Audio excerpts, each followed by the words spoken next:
बोली देव नारायण भगवान की जय।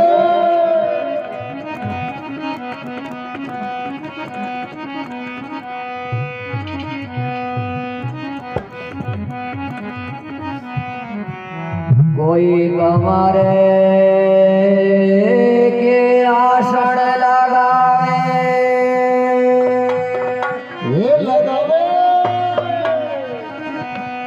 हे कोई दासा झारिया भर भर नहावे जी।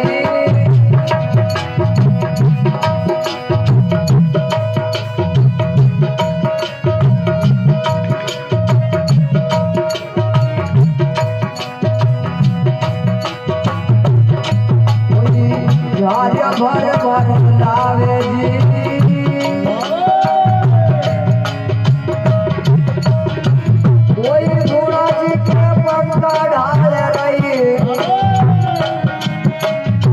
कोई अंतर लगावे कोई अंतर लगावे।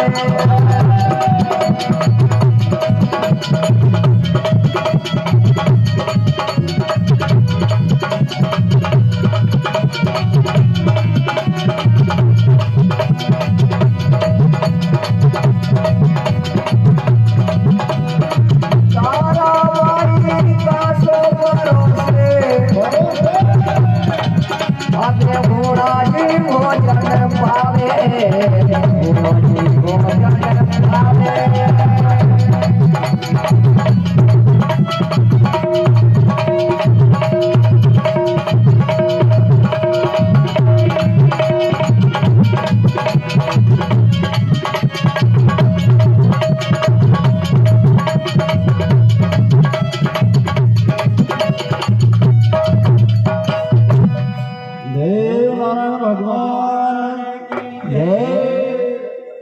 कोई कमर के आसन लगावे कोई दासा जारिया भर भर लावे।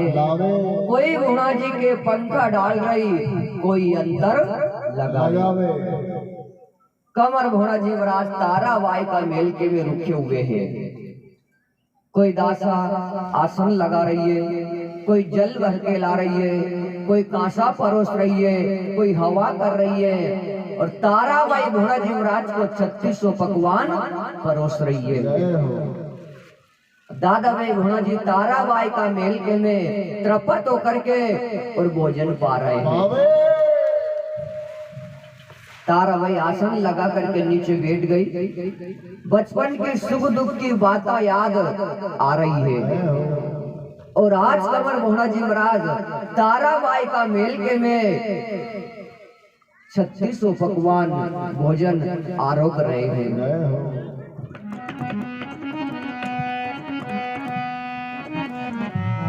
भोजन पारो साया राजकुमारी ने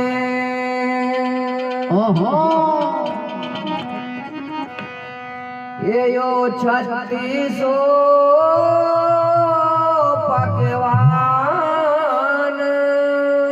पकवान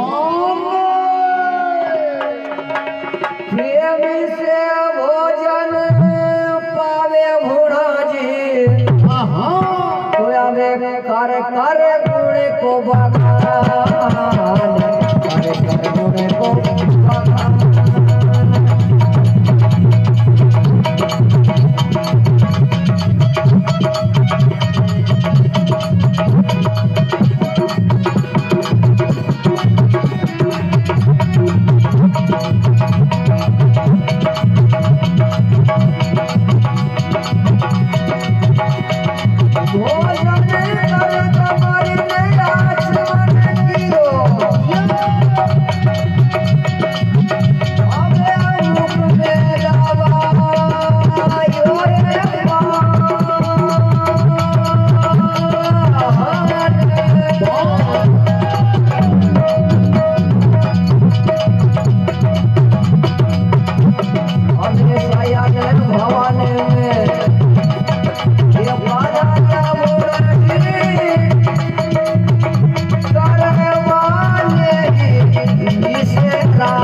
गोरा सा मुखड़ा में सोए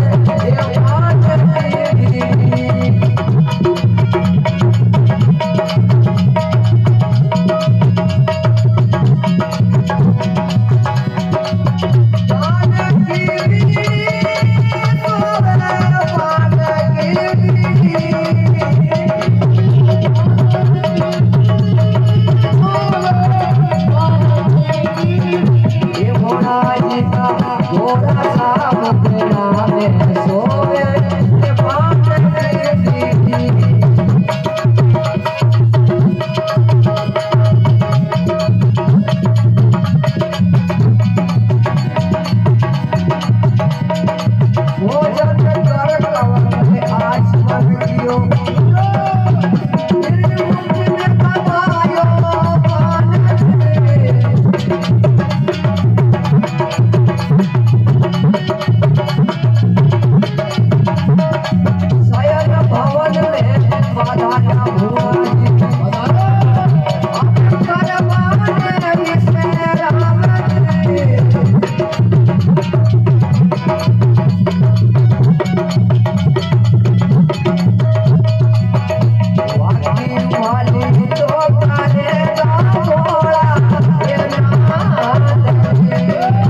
भोजन परोसा राजकुमारी ने 3600 पकवान प्रेम से भोजन पावे भुणा जी कर कर गुण को बखान।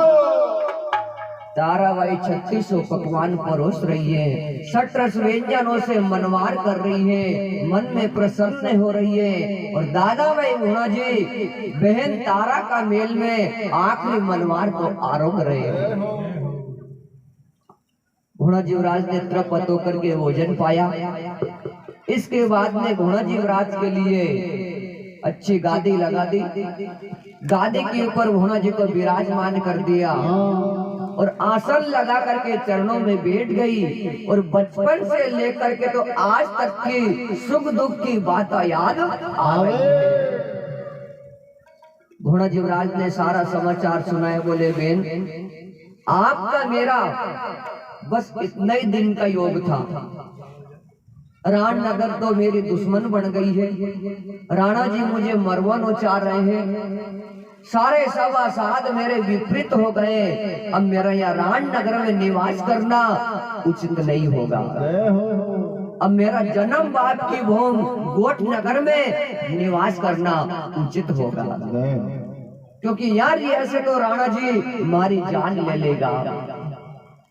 और मैंने कुछ नहीं किया है, मैंने मेरा बचपन का बेर चुकाया है।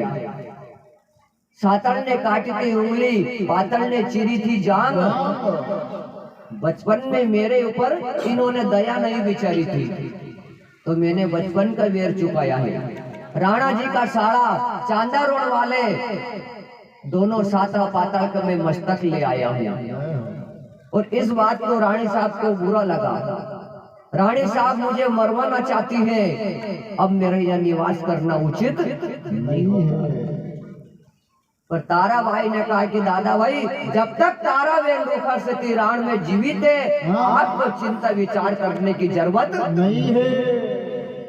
और ये बेन आपके खातिर आज जान भी दे देगी राधा भाई। और सज्जन, जो ताराबाई ने फर्ज निभाया भुणजराज के लिए, और कलयुग में अपनी सगी बहन भी निभावेगी। भोजन कर कंवर ने आचमन कियो, मुख में दबायो पान, और शयन भवन में पधार गया भुणा जी करवाने विश्राम। अब भुणा जीवराज ने भोजन करके आचमन कियो, मुख में पान दबायो और अपने विश्राम भवन में पधार गए। अब इधर कालो खीर का भोड़ा जीवराज को मारने के लिए आया था। राणा जी ने 12 गांव जागीरी मन मांगा इनाम रखा था, पर देखो कालो खीर का भोड़ा जीवराज को नहीं मार सका। युक्ति बताई थी राणा जी ने कि सलाव के ऊपर लोका चढ़ा बिखेर दे, नंगी तलवार लेकर के बैठ जा छुप करके, कहीं भोड़ा जी का पांव लोहे का चना पर से यदि फिसल जावे, घोड़ा युवराज गिर जावे तो तू उसका वध कर सकता है। पर घोड़ा जी का पांव का नीचे लोहे का चना आ गया मोजने के नीचे, वो ऐसा चुराया सज्जनों कि जैसे साधारण व्यक्ति का पांव के नीचे चना की दाल चुरावे। घोड़ा युवराज का कुछ नहीं बिगाड़ सका। हाथ कांपने के कारण तलवार छूट गई। घोड़ा जी ने देखा था कि अंदर कौन है, देखो तो सही। जाकर के देखा तो कालू खीर का छुप करके बैठा हुआ था सज्जन। अब घोड़ा युवराज ने एक ही लात मारी, जिंदा छोड़ दिया। क्योंकि बड़े बड़े होते हैं, उनके अंदर दया होती है, क्षमा कर दिया। घोड़ा युवराज तो ताराबाई का मेल में पधार गए थे। अब एक कालू खीर का भाग करके और राणा जी के पास में गया। जाकर के सारी बात बताई। बोले राणा जी, कंवर घोड़ा जी की तो अपार शक्ति है, भगवान शिव की विशुद्ध कृपा है उनके ऊपर। हे, पांव का नीचे लोहे का चना आ गया, जो ऐसा चुराया जो कि साधारण व्यक्ति का पांव के नीचे चना की दाल चुरावे। मैं कुछ नहीं बिगाड़ सका। फिर मुझे एक ही लात मारी, मुझे जिंदा छोड़ दिया। मैं आपके पास आया हूँ, और कोई युक्ति हो तो बताओ। अब इधर राणा जी ने प्रण कर रखा था कि घोड़ा जी का शीश उतरा दूंगा, इसका हाथ कटवा दूंगा, अंग में तेल झरवा दूंगा, क्योंकि रानी साहब से प्रण कर रखा था। अब फिर से राणा जी घोड़ा युवराज को मरवाने के लिए कोई षड्यंत्र रच रहे हैं। अब इधर घोड़ा युवराज तो रात्रि 4 बजे से जागृत होकर के बिलपत्र आग धतूरा लेकर के शंकर भगवान की सेवा में बैठ गए। अब इधर राणा जी ने फिर से घोड़ा युवराज को मरवाने के लिए कचेरी में बीड़ा रख दिया। 550 बीघा के ऊपर राणा जी की कचेरी लगी थी साहब। और कई गैर समाज के लोग, आसपास के सभी, जैसे भीलवाड़ के भील, गढ़पिलोदा का कुमार, हरमड़ा का जाट, मुगल देश का पठान, जैसलमेर का गोड़, रणबा का राठौड़, सभी इनके जागीरी भोगते थे। अब देखो, भरी कचेरी में फिर से कंवर घोड़ा युवराज को मरवाने के लिए कचेरी में बीड़ा रख दिया।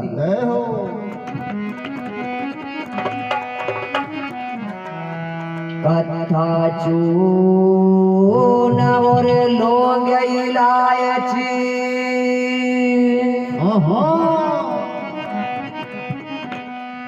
और ऊपर बरा के लगाए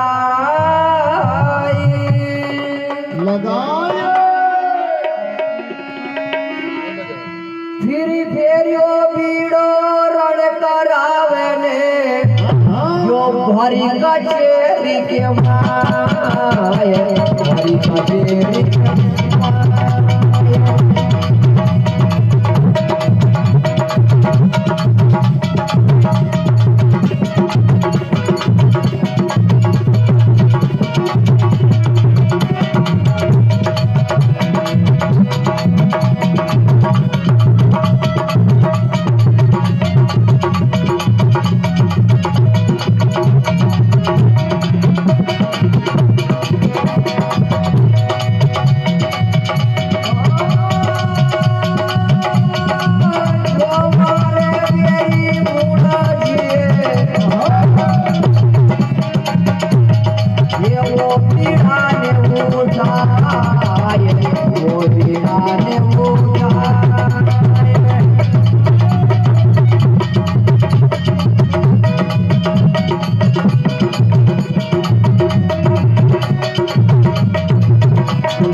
कत्था सुपारी लौंग चूना ऊपर बरक लगाए, फिर फेरियो बीड़ो रणका राव जी ने भरी कचेरी के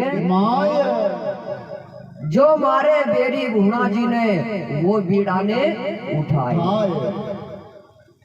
सोने की थाल में बीड़ा रखा और दूतों के द्वारा उठवा दिया बीड़ा साहब। फिर आए कचेरी में बीड़ा, पर देखो भूणा जी महाराज का नाम का बीड़ा कौन उठावे, किसे मरना है बेमौत। सारे सभासद जानते हैं कि भूणा जी को मारने वाली बात तो अलग रही, और यदि भूणा जी बिगड़ गया तो उनकी निगे से निगे मिला करके बात भी नहीं कर सकेंगे। इतना तप था कमर भूणा जी महाराज का राजनगर में। और यूं तो गरीबों के रक्षक थे, वो न्याय करते थे, पर जब बिगड़ जाते थे तो कोई भी दम नहीं रखता था कि उनकी निगे से निगे मिला करके बात कर ले। तो फिर रहा है बीड़ा कचेरी में, विचार किया किसे मरना है बेमौत। राणा जी ने जागीर दी और अपने समाप्त हो जाऊंगा तो उसे कौन भोगेगा, ऐसा ही नाम जागीरी अपने नीचारिया। सवा पैर की देर हो गई, किसी ने बीड़ा नहीं उठाया सज्जनों। फिर बड़ी कचेरी में खड़े होकर के कहा काड़ू खीर का ने कि काड़ू खीर नाम है मारो बसु शेर सरवाड़, और मैं मारू जाकर बेरी भूणा ने केदू हेलो। काड़ू खीर का ने अपनी भुजा उठा करके कहा कि राणा जी मैं मारूंगा भूणा जी को।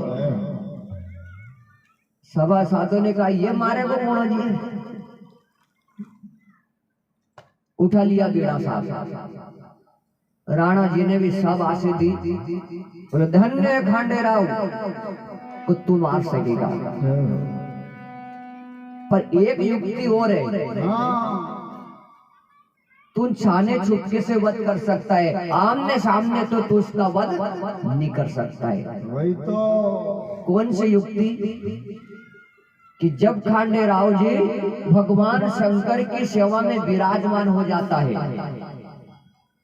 जब उसके सामने कोई भी उपद्रव संकट आ जावे, पर वो शंकर भगवान की सेवा से उठता नहीं है।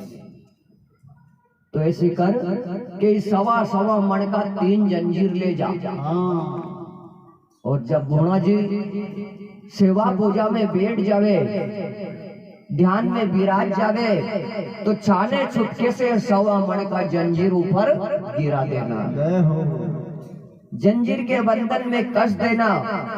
इसके बाद में फिर मुझे समाचार देना, भूणा जी का वध मैं करवाऊंगा। अब जहां कमर भूणा जी महाराज भगवान शंकर की सेवा पूजा करते थे, वह एक बड़ वृक्ष था, ऊपर का छत चुड़वा दिया, और एक काड़ू खीर का से कहा तो कि बड़ वृक्ष की शाखा पर छुप करके बैठ जा, और सवा सवा मन का 3 जंजीर ले जा। जब भूणा जी सेवा पूजा में बैठ जावे, तो ऊपर से लोहे का जंजीर गिराना और उसे जंजीर के बंधन में कस देना। बोले ठीक है, यह युक्ति आपने भली बताई, अब जरूर मैं भूणा जी का वध कर सकूंगा। देखो राणा जी ने सवा सवा मन का 3 जंजीर ला करके काड़ू खीर को दे दिया। अब देखिए काड़ू खीर का ने राणा जी के चरणों में प्रणाम किया, और सवा सवा मन का 3 जंजीर लेकर के भगवान भोलेनाथ का मंदिर में पहुंच गया। जहाँ शिवलिंग बना हुआ था वहाँ ऊपर का छत तोड़वा दिया, और बड़ वृक्ष की शाखा पर छुप करके ये बैठ गया। देखिए कमर भूणा जी महाराज शंकर भगवान की सेवा पूजा कर रहे हैं, बिल पत्र आग धतूरा चढ़ा रहे हैं। जब सेवा में लीन हो गए तो अवसर पाकर के काड़ू खीर का ने भूणा जी महाराज के ऊपर एक लोहे का जंजीर गिरा दिया। जब लोहे का जंजीर गिराया तो मोहना जी महाराज के अंग पे लगती बराबर ऑटोमेटिक कड़ी कड़ी होकर के बिखर गया। तो मोहना जी महाराज ने विचार किया कि देखो मेरा कितना बड़ा तप कि लोहे का जंजीर बंदे के अंग पे लगती बराबर ऑटोमेटिक कड़ी कड़ी होकर के बिखर गया। तो इस दुनिया में मेरा कौन क्या बिगाड़ देगा। अब कालो खीर ने विचार किया कि धन्य भगवान भोलेनाथ की शक्ति को। दूसरा जंजीर फिर गिराया तो दूसरा जंजीर भी मोहना जी महाराज के अंग पे लगती बराबर ऑटोमेटिक कड़ी कड़ी होकर के बिखर गया। तो देखो मोहना जी महाराज को अपनी शक्ति का इंकार हो गया कि मेरा इतना बड़ा तप, इतनी बड़ी तपस्या, तो इस दुनिया में मेरा कौन क्या बिगाड़ लेगा। किसी से कुछ नहीं बिगड़ेगा। अपनी शक्ति का इंकार कर लिया सज्जनों। अब कालू खीर ने विचार किया कि मेरे पास में आखिरी जंजीर बचा है। यहाँ तो इस जंजीर के बंधन में खांडेराव होवे या आज मैं खांडेराव के हाथ से मौत के घाट उतर जाऊं। अब तीसरा जंजीर जब कालो खीर ने गिराया तो देखिए तीसरे जंजीर के बंधन में मोहना जी महाराज बंध गए। क्यों? कि अपनी शक्ति का इंकार कर लिया था, अपनी शक्ति का घमंड कर लिया था और कहा है कि कभी गर्व मत करियो यारो, गर्व सो गियो है मारो। तो एक दिन गर्व कियो तो रावण ने परिवार सहित गयो मारो। अभिमान में तीनों गए धन दौलत और मन से, तो नहीं मानो तो देख लो रावण को रहू।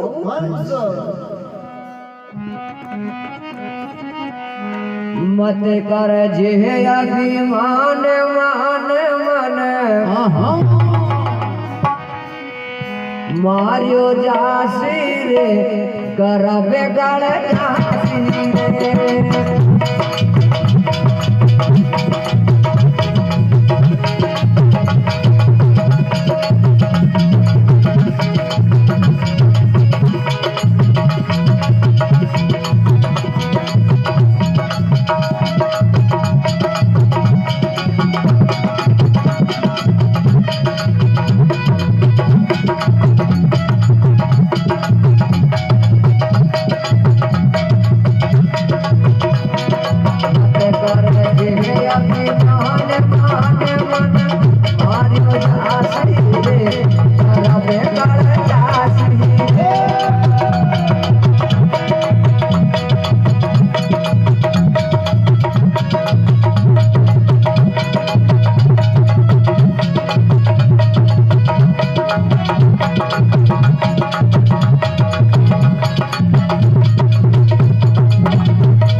जासी रे तारा बेकार जासी रे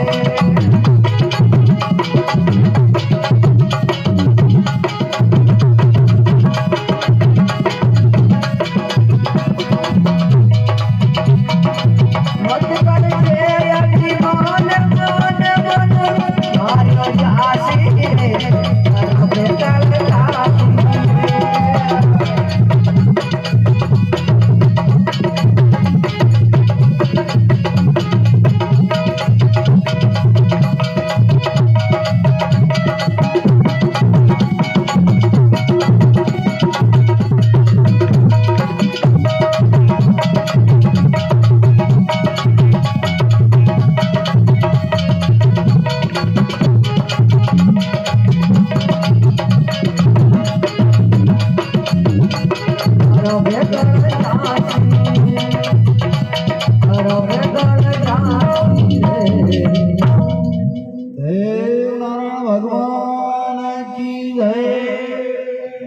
इस प्रकार से मेरे बहन भाई आज महाराज युवराज ने अपने शक्ति का इनकार कर लिया।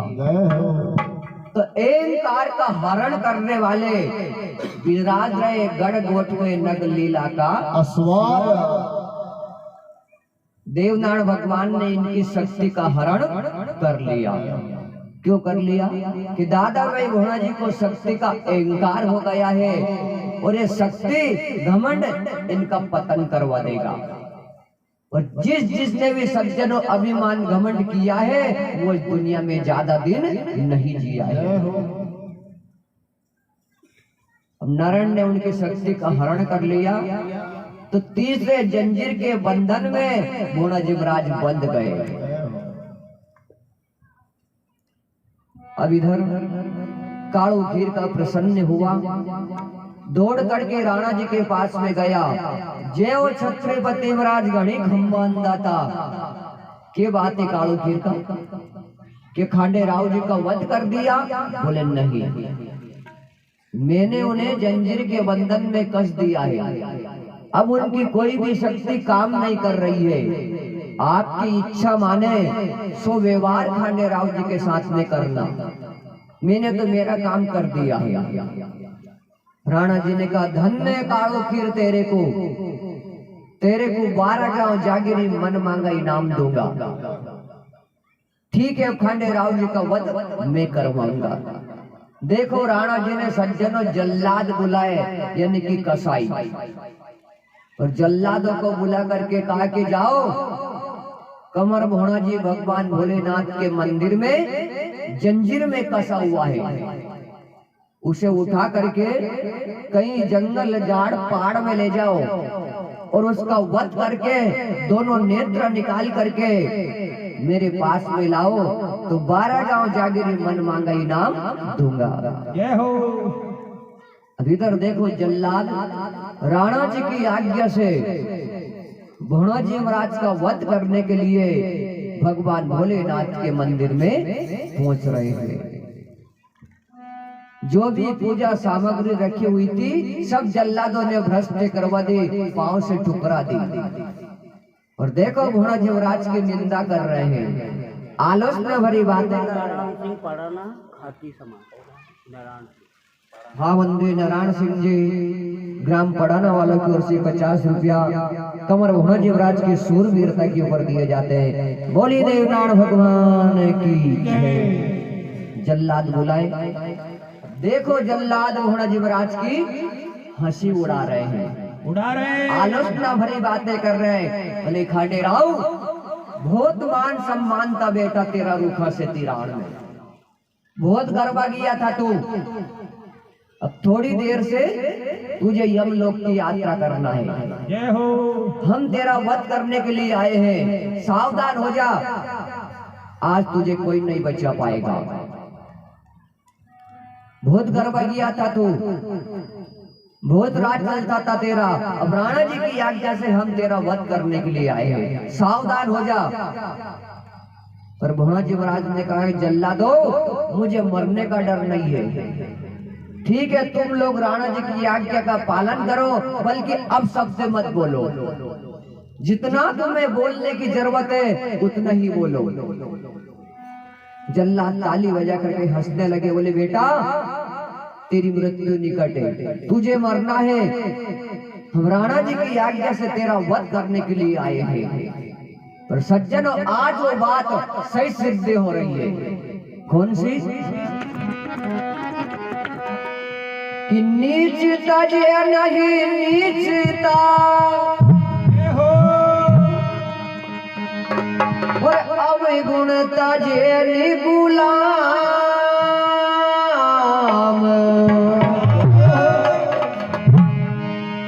और खटरसता जे नी आमली सज्जनता तजे नी आम।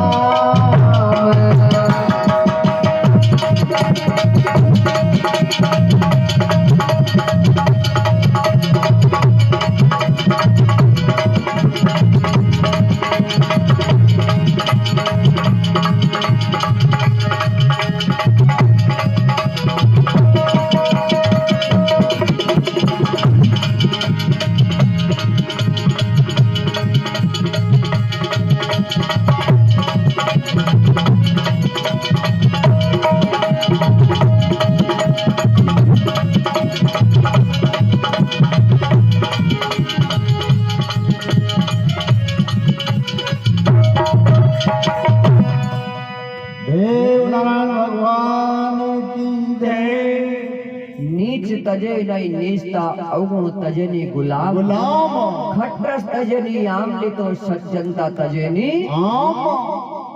तुम्हारे सिर पे मौत नाच रही है, तुम्हारा वश नहीं है, तुम मृत्यु के वश में हो गए हो। जल्लादों ने कहा खांडेराव चुप रहे, बकवास बंद कर। दोनों भुजाएं पकड़ी, जल्लादों ने घोड़ा युवराज को उठा लिया। साहब जंजीर में कसे हुए आज घोड़ा युवराज, घोड़ी बोर बचेरी गेट पर बंधी हुई है, घोड़ी हिलना रही है, उछल रही है। और देखो जल्लाद आज घोड़ा युवराज का वध करने के लिए जंगल जहाड़ पहाड़ में ले गए हैं। अब ये समाचार किसी गुप्त दूत ने बेन तारा को दिया। बोले बेन, जिस खांडेराव जी ने आपके आंसू पर खून बहा दिया है, आपकी हर एक समस्या को हल किया है, आज उस खांडेराव का वध करने के लिए जल्लाद जंगल जहाड़ पहाड़ में ले गए। बेन आप उनकी रक्षा करो, नहीं तो आज जल्लाद दादा भाई घोड़ा जी का वध कर देंगे और घोड़ा जी के बिना तो ईरान नगर सुनी हो जाएगी। इतनी बात क्या सुनता कि तो तारा की आंखों में से टप टप आंसू की धारे बहने देखो, जबकि तारा भाई राणा जी की पुत्री थी, पर आज पिता के पक्ष में नहीं होकर के एक भाई बहन का फर्ज निभाया है। एक भाई के खातिर देखो आज तारा भाई घोड़ा युवराज की सहायता करने के लिए जंगल जहाड़ पहाड़ में जा रही है।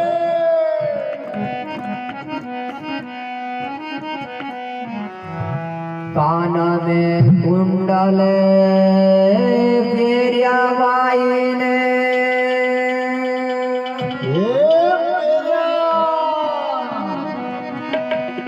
और ली नंगी तलवार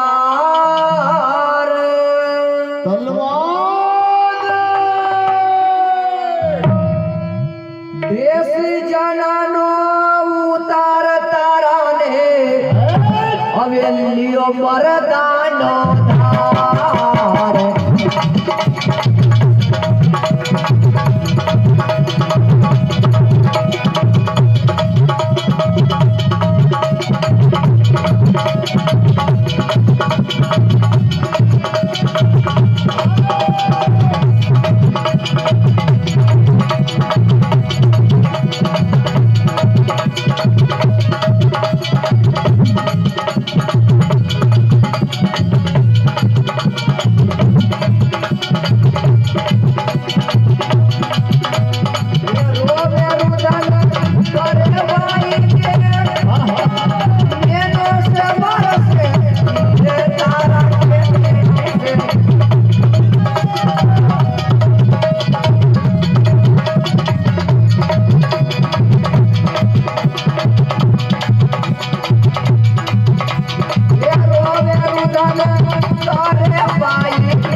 देखिए तो साउंड चल रही, आवाज आ रही हो तो बाद में भी नींद आ रही बढ़ रही।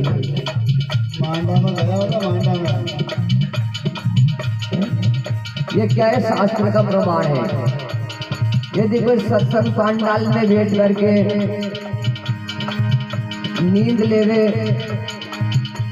आंखें नीचे, तो परमात्मा ने दूसरा जन्म में कसा भेजे। कथा में जो कोई नींद लेवे विपे बना वाला खुश आवे। जो सत्संग पांडाल में बैठ जाके नींद ले आंखें नीचे, पर परमात्मा ने दूसरा जन्म में कसा भेजे।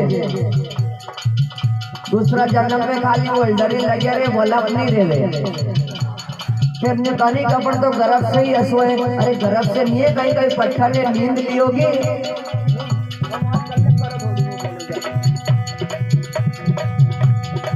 कथा में जो कोई नींद लेवे फिर बना वाला मुझे आवे।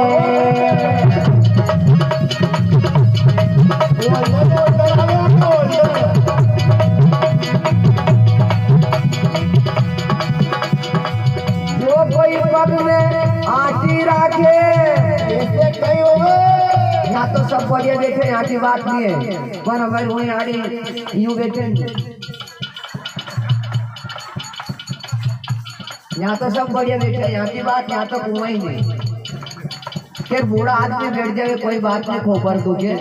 पर आजकल का नौजवान और भी, आजकल का नौजवान जब तक टेको नहीं ले, पाइप को शायरों नहीं ले, वहां तक बैठाने कई माला में काम काज ज्यादा करे। अब यह आटी यदि ये सत्संग में नहीं थी तो वो कहीं अस्पताल में जाके हिटेगी।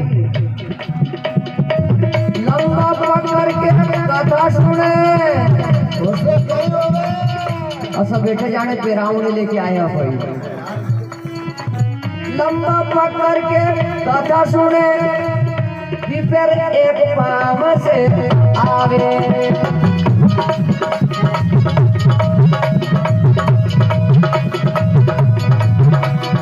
लंबा पकड़ के कथा सुने एक पाव से आवे।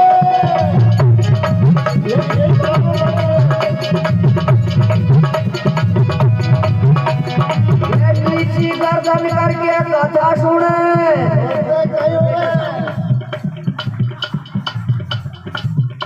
यहाँ तो सब बढ़िया बैठे, यहाँ की बात नहीं है। और नारा गांव में बैठे नहीं, हमारे ग्राम सेवक साहब से पूछो, नहीं बैठे। फिर आपने देखी होगी मारवाड़ में वाड़ से आवे कि एक आधा कूड़ा में पड़ जा तो सारी को डेर लग जा, बड़ी परमेश्वर यही वही नहीं नाड़े। नीची गर्दन करके कथा सुने, देवी काजल की लोड़ी में जावे बुढ़ी कर, बुढ़ी कर जाच में रणनी लड़ली जा, राम नाम निभावे।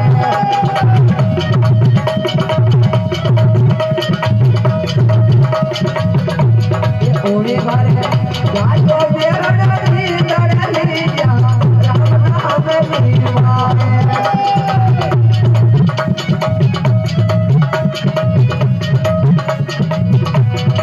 तो मैं कथा में सब हो जाओ, पर नींद नहीं लेनी हो। नींद आ तो उठ के नाच को लग जाओ। और जैसे कहा है कि जो या ताली बजावे नहीं, फिर बूढ़ापो में मन का हाथ नहीं दूजे।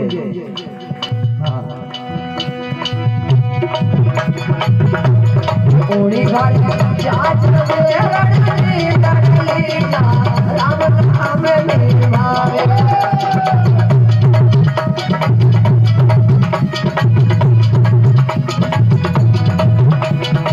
राम नाम निभावे चढ़ी करे, हरि चर्चा सुहावे।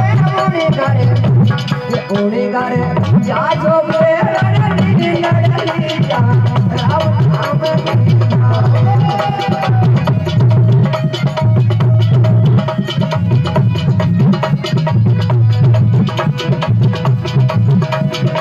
काम क्रोध गिरे दाम राखे, निंदा करे पराई।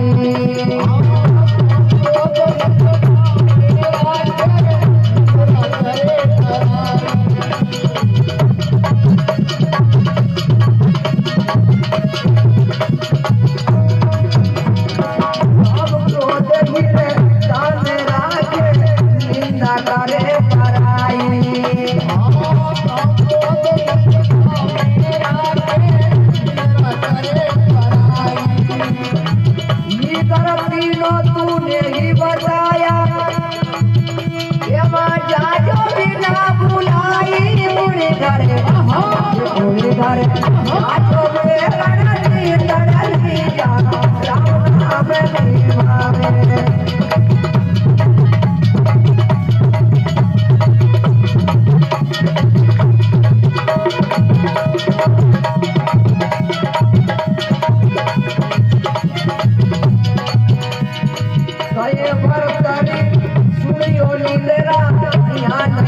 तेरा भाषा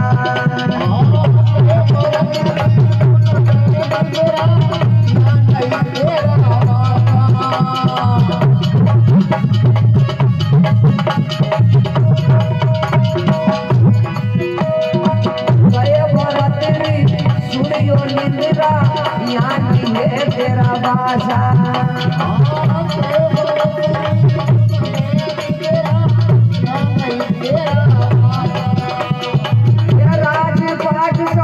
छोड़िया मैंने ये मोहारी तिलन की आशा मुझे घरे जाजो बेगनती तड़ली राम नाम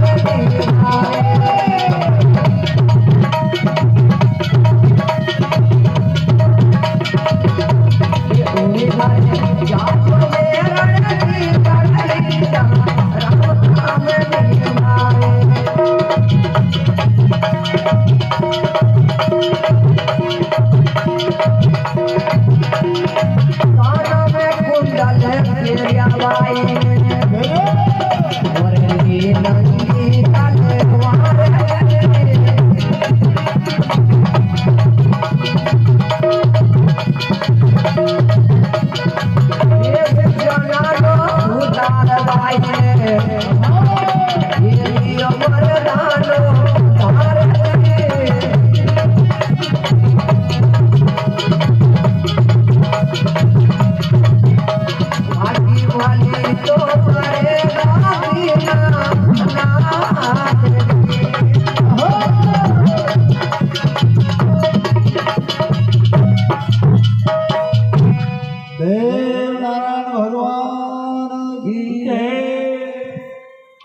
ताराबाई ने जब समाचार सुना तो ताराबाई घोड़ी के ऊपर सवार हो गई, हाथ में नंगी तलवार ले ली।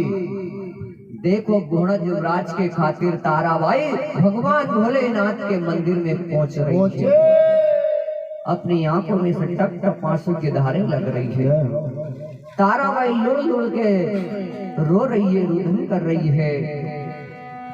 रोती रुदन करते हुए ताराबाई भगवान भोलेनाथ के मंदिर में पहुंच गई। जबकि ताराबाई राणा जी की पुत्री थी, पर देखो पिता के पक्ष में नहीं होकर के ताराबाई ने एक बहन भाई का रिश्ता निभाया है। अब इधर ताराबाई मंदिर में पहुंची तो घोड़ी भोर बचेरी गेट के ऊपर बंधी हुई है और स्नान करने के बाद में जो वस्त्र सुखाए थे घोड़ा युवराज ने, वो वस्त्र दिखाई दे रहे हैं। मंदिर में पहुंची तो सारी पूजा सामग्री ठुकराई हुई देख करके ताराबाई के तन बदन में आग हो गई। भगवान के सामने लोड़ लोड़ के धोख दे रही है। बहुत बहुत धन्यवाद। ये हमारे माता श्री मोहन जी टेंकर वाले बागपुआ टंकी वाले की ओर से 50 रुपए पुष्पमाला से देवनाथ भगवान की गादी का स्वागत हो रहा है। बोलिए भोला जी महाराज की। ताराबाई लोड़ लोड़ के धोख दे रही है, कहने लगी हे कालों के काल महंगाल, हे खंडे विनाशी, आपके न्यायालय में किसी के साथ में अन्य अत्याचार हो गया और आप कुछ नहीं कर सके।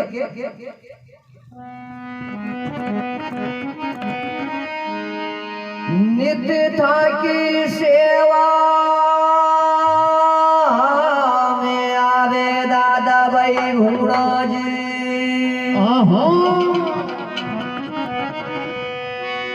हरे आग धतूरा चढ़ावे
समय फिर ऐसा आया कि घड़ा उठाया फकीर का,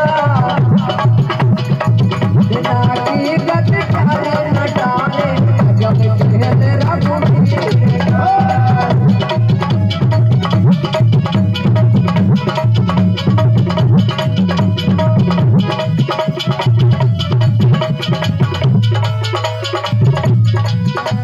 राजा मोरे ध्वज राजा थे,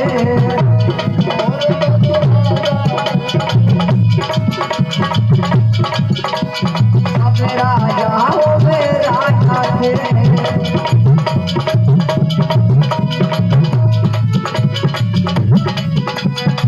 एक समय फिर ऐसा आया,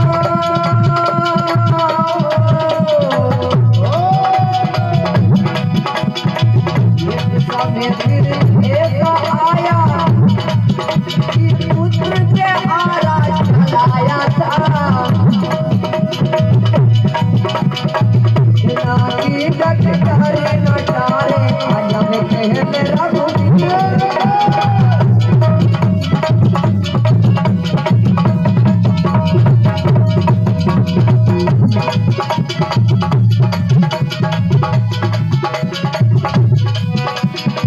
जिसका की सेवा में आवे आगे का दूर चढ़ावे,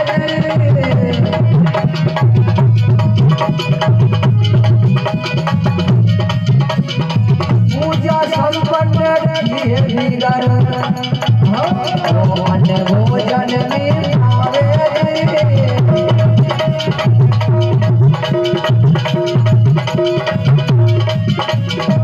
सहायता करो जी भोला नाथ जी।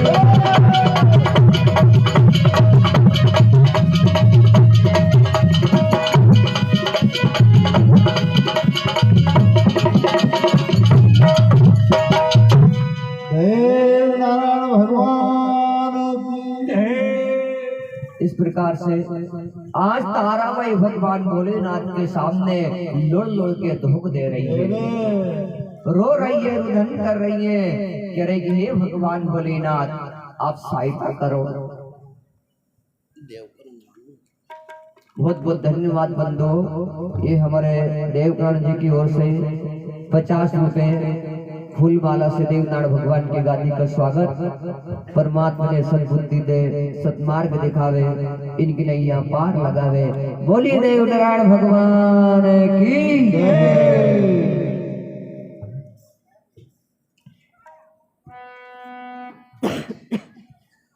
इस प्रकार से देखिए बंधुओं, ताराबाई कहने लगी हे कालों के काल महाकाल मुझे शक्ति दो, जो कि दादा भाई गुणा जी की सहायता करूं। नहीं तो आज भाई के खातिर ये बेन आपके सामने जान दे देगी। तो देखो सज्जनों, भगवान भोलेनाथ वो आकाशवाणी कर रहे हैं ताराबाई को दुखी जान करके, और वो परमात्मा घट घट की जानने वाला घूंघट के अंदर की बात जान जाते हैं। उस अंतर्यामी के सामने दो हस्तक के मस्तक लेकर के खड़े हो जाओ, उससे सब मालूम है कि मेरे से क्या मांग रहा है, किस बात का इसे दुख है और मेरे से क्या चाहता है। और अंतरात्मा की पुकार को परमात्मा बहुत जल्दी सुन लेता है। जहाँ जहाँ भी उन्हें याद किया है वो तुरंत प्रकट हुए हैं। जल में, थल में, नभ आकाश में, पृथ्वी पताल में, जहाँ जहाँ भी उन्हें पुकारा है वो तुरंत दौड़ा चला आया है। पर 8 साल अपने भाव का वचो सा परमात्मा के प्रति श्रद्धा विश्वास उठ चुका है अपना। तो देखो भगवान भोलेनाथ की मूर्ति बोल रही है। अपन से बोली कभी शंकर भगवान की मूर्ति? क्यों नहीं बोली? नहीं बोली। अरे पड़ोसी प्रेम से नहीं बोले साहब अपन से। वही तो। हाँ, पड़ोसी प्रेम से नहीं बोले तो कहाँ से बोली? तो देखो आकाशवाणी हो रही है। मत रोवे मत रुदन करे वाई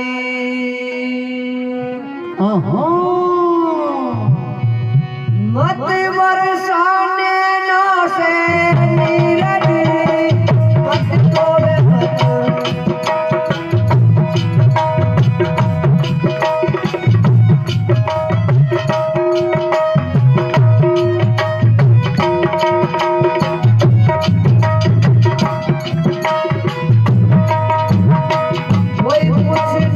बिगाड़ेगा उसका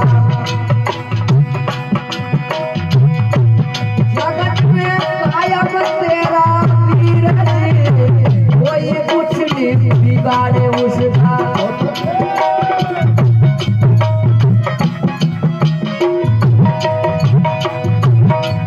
छोड़ो मन में तो धीरज छोड़ो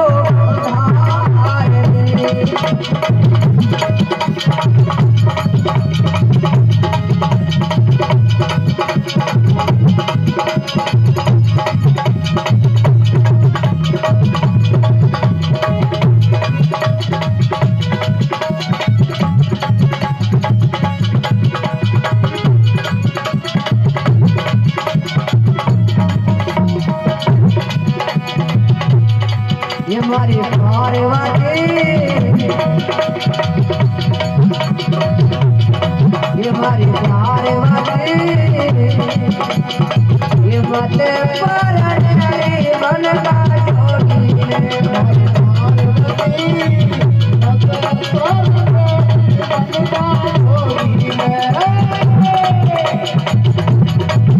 माया अपने देवराज से लड़ाई होगी कहीं हो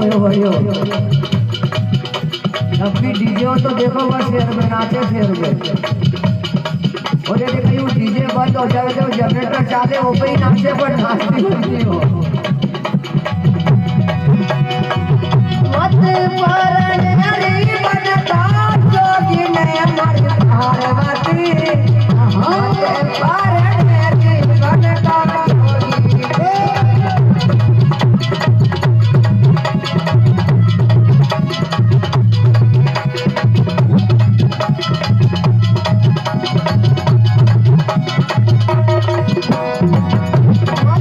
हमारी पार्वती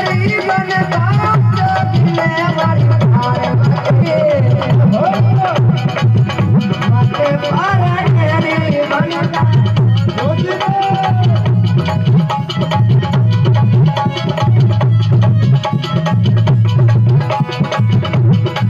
हमारी पार्वती मत परने बनता जोगी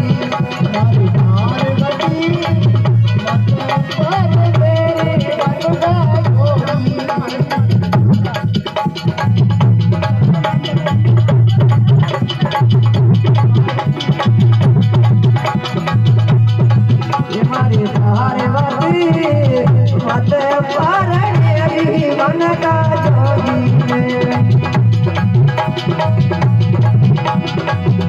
मत परने बनता जोगी ने हमारी मत परने बनता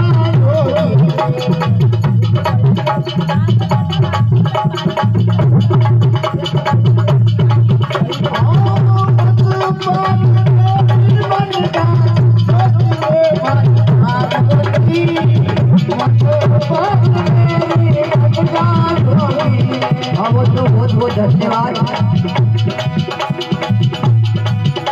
आग लगी संसार में झरझर गिरे अंगार आग लगी संसार में झरझर गिरे अंगार अगर नहीं होते सतगुरु तो जग पर तो संसार आज धन्य घड़ी धन्य भाग ये हमारे भागवत कथा वाचिका भागवत कथावाचक बाल विदुषी कविता दीदी तलेनी बल्ली सारंगपुर वाले की ओर से देवनारायण भगवान की गादी को स्वागत।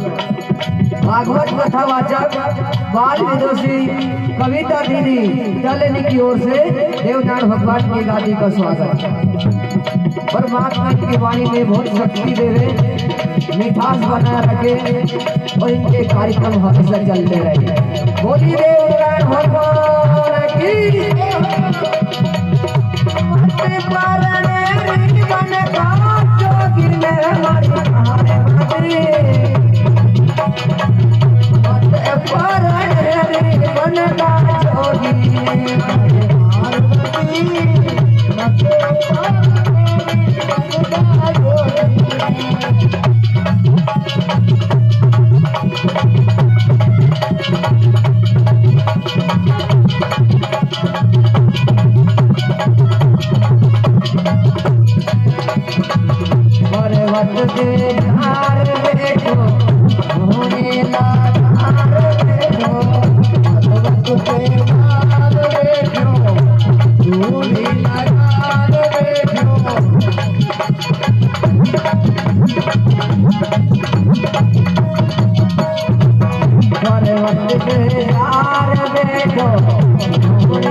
तो देखिए भगवान भोलेनाथ के मंदिर में आकाशवाणी हो रही है। ताराबाई को धीरज बंधाते हुए कहा कि मत रोवे मत रुदन करे भाई, मत बरसा नैनों से नीर नीर, कोई कुछ नहीं बिगाड़ेगा जगत में कायम है तेरा वीर। मत रोवे मत रुदन करे, कोई कुछ नहीं बिगाड़ेगा।